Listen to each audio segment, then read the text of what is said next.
Angle में सबसे पहला सवाल मेरा सलमान निजामी आपसे है।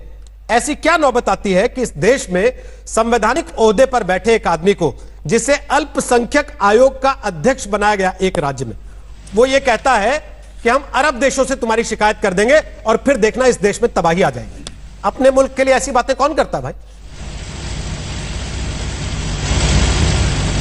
देखिए, सबसे बड़ी बात यह है कि ये हमारा इंटरनल मसला है, लेकिन ओआईसी जो है, ओआईसी ने एक स्टेटमेंट दिया और ये बात जो है छुपी नहीं है कि हिंदुस्तान में जैसे पूरी दुनिया में कोरोना वायरस जो है स्प्रेड हुआ, कहीं भी उसको धर्म का नाम नहीं दिया गया। हिंदुस्तान एक वाहिद जगह है जहां कोरोना वायरस को ट्रेंड में ये लिखा गया कि ये वायरस जहाद है।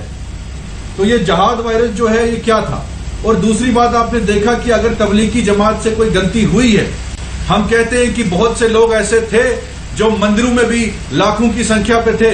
आपने कल सूरत में देखा, हजारों की तादाद में माइग्रेंट लेबरर्स सड़कों पे थे, उन्होंने भी गाड़ियां जला दी। सरकार जो है जो स्टेटमेंट दे रही है, जब ओआईसी ने स्टेटमेंट दिया उसको रेस्पॉन्ड क्यों नहीं किया गया, क्यों नहीं इंश्योर किया गया? आपने सुना नहीं अभी हिंदुस्तान की सरकार का वर्जन आपको सुनवाया हमने स्टोरी में, अरब के साथ विदेश मंत्रालय का बयान आपको सुनवाया अभी हमने। छुपा कैसे सकते हैं साहब? आपने सुना नहीं भारतीय विदेश मंत्रालय ने क्या कहा? सच्चाई कैसे छुपा सकते हैं? आपने सुना नहीं भारतीय विदेश मंत्रालय ने क्या कहा? विदेश मंत्रालय ने यह एश्योर किया देश के मुसलमानों को कि वो हमले नहीं होंगे।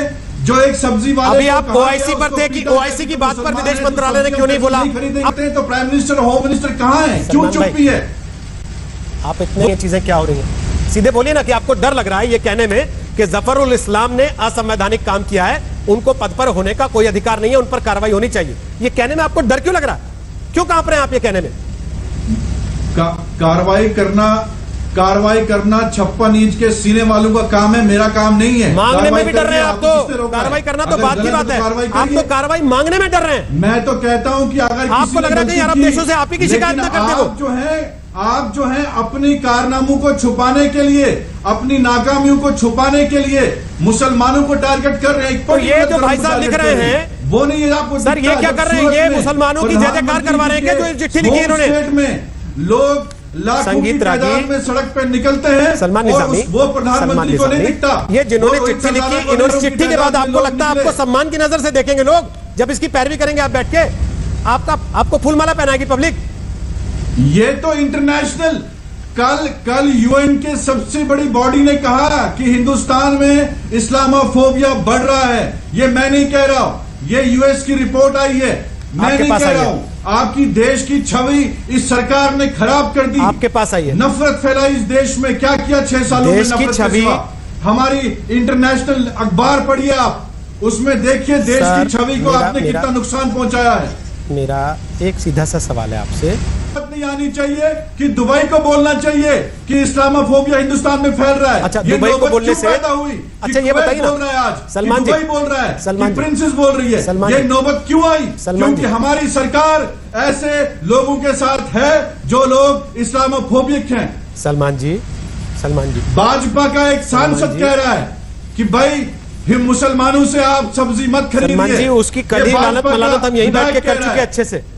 कल ने आपके ऊपर एक बड़ा आरोप लगाया, उन्होंने कहा कि आप डराएंगे तो वो कहां जाएंगे? वो अरब से शिकायत करेंगे।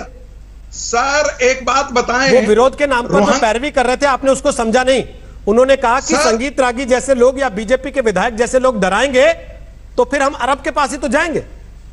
सर मैं तो इसीलिए उनसे पूछ रहा हूं, कौन डरा है? हिंदू आज के दिन में डरा हुआ है। दुनिया में जब ये लोग बात करते हैं कि इस्लामोफोबिया नहीं है, इस्लाम का डर एक वास्तविक डर है। इसलिए डर है कि दुनिया में काफिर और जिहाद के नाम पर यदि रक्तपात यदि हो रहा है पूरे दुनिया में, कोई एक इस्लामिक देश बता दीजिए या जहां इस्लाम के मानने वाले एक संख्या में काफी सब्सटेंशियल नंबर में है, क्या एक भी देश बिना आतंकवाद, बिना हिंसा, बिना रक्तपात के आज है क्या? ठीक है। प्रधानमंत्री जी ने 1 महीने के बाद स्टेटमेंट दिया, हमने उसको स्वीकार किया, एक्सेप्ट किया, और वो स्टेटमेंट ये था कि कोरोना वायरस को धर्म का रूप मत दीजिए, इसको धर्म के साथ ना जोड़िए। अभी त्यागी जी यहां बोल रहे थे तबलीगी जमात जिहाद फैला रही है।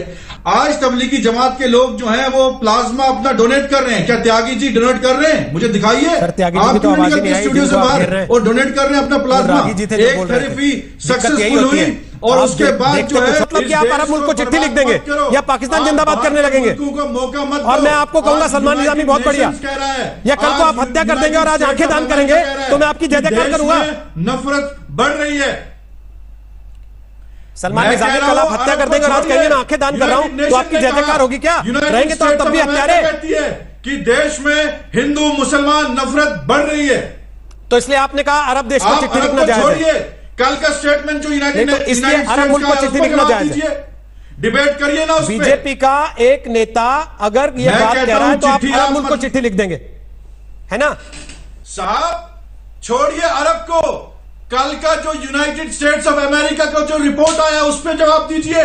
वो कह रहा है कि 2002 से आज तक इतने हादसे हुए, 2014 और आज तक जो है मॉब लिंचिंग हुई। क्या इसको आप छुपा सकते हैं? तबरेज अंसारी हो, अखलाक हो, पहलू खान हो, उसकी लिंचिंग हुई। हर दिन टीवी पे बोला जाता है कि मुसलमान आतंकवादी हैं, जिहादी हैं। इसको आप रोक सके? सलमान, आपने मौका दिया बाहर के मुल्कों को आवाज उठाने के लिए। आपने इस देश को बदनाम किया, आपने इस देश को लेट डाउन कर दिया पूरी दुनिया के साथ।